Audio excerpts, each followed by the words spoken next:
Hi, boys and girls. It's Mrs. Meadows with Texas A&M AgriLife Extension Office at Weiss County. Hope you're enjoying your spring break. I just was going to take a moment to show you what how I spent my spring break with my parents. They have a beautiful garden and it's growing quite well, so I thought I would start and share it with you. They live down in South Texas, so they have their crops in the ground sooner, and you can notice their plants are much bigger than ours, and they have been growing so well. They've got in the background there is a new fresh crop of lettuce, and then their mature crop that's ready to harvest. And they have some cabbage, broccoli, cauliflower, radishes. Here on this trellis is going to be some cucumbers. Rather than letting them grow across the ground and take up lots and lots of space, they've chosen to train them to grow up that trellis, and their cucumbers will hang down, and when they're ready to harvest, they will cut them off and the plant will keep producing more cucumbers. And you can see here these crops are not quite as developed because they are sensitive to the cold, and they want to make sure that the cold season is over. Hopefully it is. If not, then they'll be replanting them. Notice in the background is some pretty pink and white flowers.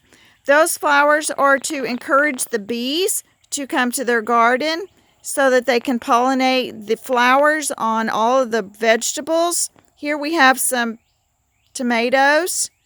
And so the bees will pollinate, and that helps them ensure that they have a better harvest. I'm going to take and show you some of the damage that's happening on these beautiful vegetables. Notice how some of the leaves have holes in them. Those holes are from insects, actually specifically the larvae. See that nice beautiful broccoli forming in the top of that one? And you can see here's another one, but you see all those holes. Those holes are caused by caterpillars. If you look real closely, you can see some of the evidence of the caterpillar, the black droppings that are there. That helps you also see not only the holes, but to know that there's actually a caterpillar right there. And when I turn under, there's that caterpillar. Look at him, nice and pretty.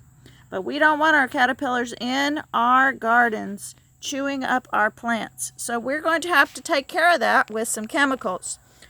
You can also do it naturally if you would like by picking off each one of the little worms. You can see here's another one, and there's some more damage on this one. I found one earlier that was a great big mature caterpillar. Let's look over here on the cauliflower.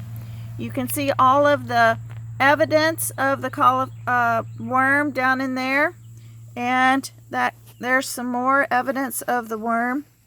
But where did that worm go? Is that him? It's hard to find them sometimes because they look just like the plant. That's nature's way of camouflaging them so that they can not be seen. All right, well, I hope you learned something today about how to identify and look for pests in your garden. Enjoy your nice break, and we look forward to talking to you again.